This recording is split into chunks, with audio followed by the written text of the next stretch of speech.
Have you ever felt like a small, ordinary person in a big, scary world? Well, let me tell you about a girl who was exactly that, and she ended up changing history. This is the incredible story of Queen Esther. Our story begins in ancient Persia, where a beautiful young Jewish orphan named Hadassah lived. She was raised by her loving older cousin, Mordecai, who treated her like his own daughter. Around this time, the mighty King Xerxes was looking for a new queen. He held a massive beauty pageant, gathering the most beautiful young women from all over his vast kingdom. Hadassah, now known by her Persian name Esther, was among them. For a year, the women were prepared with special beauty treatments, oils, perfumes, you name it. When it was finally Esther's turn to go before the king, her natural grace and charm outshone everyone else. The king was captivated. He loved Esther more than all the other women and placed the royal crown on her head. The orphan girl from a minority people had become the queen of Persia. It was a real-life fairy tale. But Esther, following Mordecai's advice, kept her Jewish identity a secret. Little did she know, this secret would soon become a matter of life and death. Now, every good story has a villain, and ours is a man named Haman. He was the king's top official, a proud and arrogant man who demanded that everyone bow down to him. But Mordecai, being a faithful Jew, would only bow to God. This made Haman furious. His wounded pride turned into a deep, dark hatred, not just for Mordecai, but for all Jewish people. Haman went to King Xerxes and lied, saying, "There is a certain group of people scattered throughout your kingdom whose customs are different from everyone else's, and they don't obey your laws. It's not in your best interest to tolerate them." He twisted the truth and convinced the king to sign a decree, a law that could and be changed, to completely destroy all Jews, young and old, women and children, on a single day. The date was set. A dark cloud of despair fell over the Jewish community. When Mordecai heard the news, he tore his clothes and put on sackcloth and ashes, a sign of deep mourning.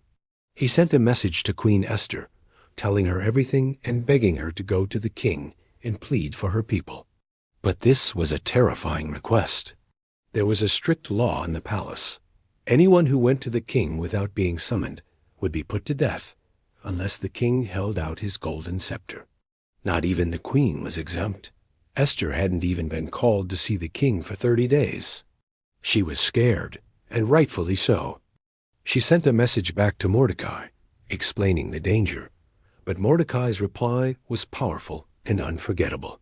He said, "Do not think that because you are in the king's house, you alone of all the Jews will escape. For if you remain silent at this time, relief and deliverance for the Jews will arise from another place, but you and your father's family will perish. And who knows that you have come to your royal position for such a time as this?" Those words hit Esther like a thunderbolt. For such a time as this, she realized her fairy tale wasn't just for her. Her position, her influence, her life, it was all for a greater purpose. Her fear was replaced by a steely resolve. She sent one last message to Mordecai. "Go, gather together all the Jews who are in Susa, and fast for me. Do not eat or drink for 3 days, night or day. I and my attendants will fast as you do." Then, with breathtaking courage, she declared, "When this is done, I will go to the king, even though it is against the law. And if I perish, I perish." For 3 long days, Esther and the entire Jewish community prayed and fasted. They put their trust in God. At the end of the 3 days, Esther put on her most beautiful royal robes. She took a deep breath and walked, uninvited, into the king's inner court. Her heart must have been pounding in her chest. She stood there, waiting, her life hanging in the balance. The king was on his throne. He looked up and saw her. And then a miracle. The king's heart was softened. He smiled and held out his golden scepter toward her. Esther approached and touched the tip of the scepter. She was safe. The king asked, "What is it, Queen Esther? What is your request?" Even up to half the kingdom, it will be given to you. But Esther was wise. Instead of blurting out everything at once, she simply invited the king and Haman to a special banquet she had prepared. The king agreed. Haman was overjoyed, feeling so important to be personally invited by the queen. But his joy turned to rage when he saw Mordecai at the king's gate, still refusing to bow. He went home and, on his wife's advice, built a giant gallows 75 feet high to hang Mordecai on the very next day. At the banquet, the king again asked Esther what she wanted. Again, she cleverly deferred, inviting him and Haman to a second banquet the next day. Then, she promised, "I will answer your question." That night, the king couldn't sleep. He asked for the official records of his reign to be read to him. He was reminded of a time when Mordecai had uncovered a plot to assassinate him, saving his life. The king asked, "What honor and recognition has Mordecai received for this?" His attendants replied, "Nothing has been done for him." The next day, at the second banquet, with the wine flowing, the king asked for the third time, "What is your petition, Queen Esther?" This was the moment. Taking a deep breath, Esther finally revealed her secret.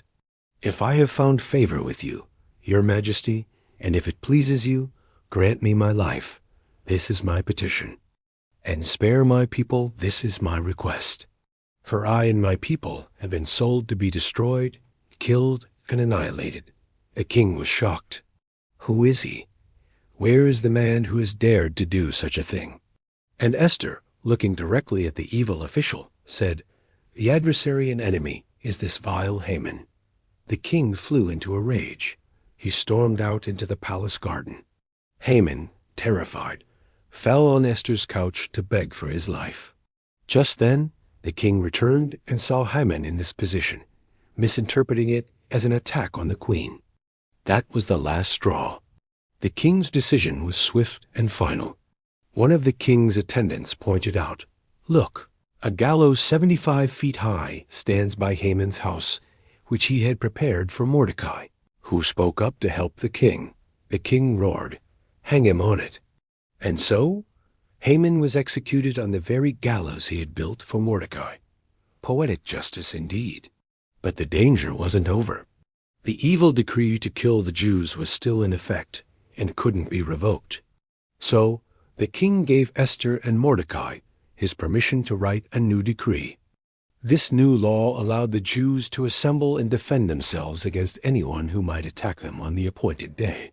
Riders on swift royal horses galloped every province, spreading the good news. Hope replaced despair.